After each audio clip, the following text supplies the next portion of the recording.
বিশ্ব ইতিহাসে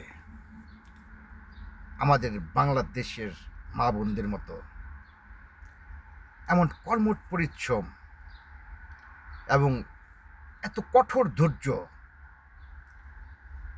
অনেক জায়গায় গিয়েছে, আল্লাহ নিয়েছে, কিন্তু এদের ধৈর্যর তুলনা হয় না। আল্লাহ মায়া করে দয়া করে আমাদের বাংলাদেশের মা বোনদের প্রতি সর্বোচ্চ ধৈর্যটুকু দিয়েছেন। যারা প্রবাসে কাজ করেন, 12 ঘন্টা 14 ঘন্টা ডিউটি করে, সেই বুক ভরা বেদনা, চোখ ভরা জল, হাতে কাজ নিয়ে তারপরও পরিবারের খোঁজ খবর রাখার জন্য মরি হয়ে পড়েন। মোবাইল জমা রাখে সিকিউরিটির অফিসে, খালি হাতে এতিমের মতো, অসহায়ের মতো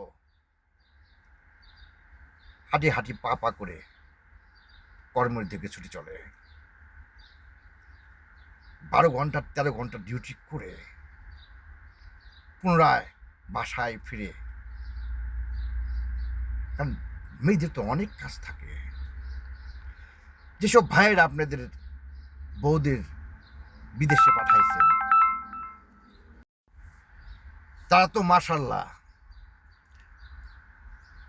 সাদা লুঙ্গি নাবির নিচে পড়ে 4 হোস্টেলে আড্ডা মেরে মুখে জ্বলন্ত সিগারেট ভম ভম করে টেনে রাস্তা দিয়ে ছুটে চলেন।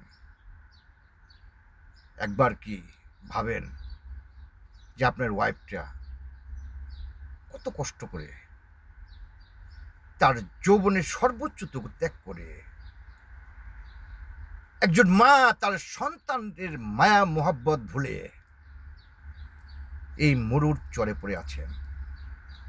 তা আপনাদের অনুরোধ করব, যে সকল ভাইয়েরা বোনদের বিদেশে পাঠাইছেন, আপনার জন্য এবং শুধু আপনার সন্তান না, তার সন্তানের জন্য যে ত্যাগটুকু সে করে যাচ্ছে,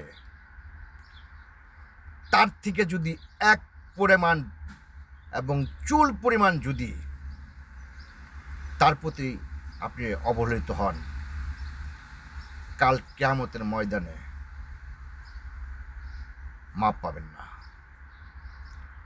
এবং জাহান্নামের সর্বোচ্চ স্থানটুকু আল্লাহ আপনার জন্যই ধার্য করবে।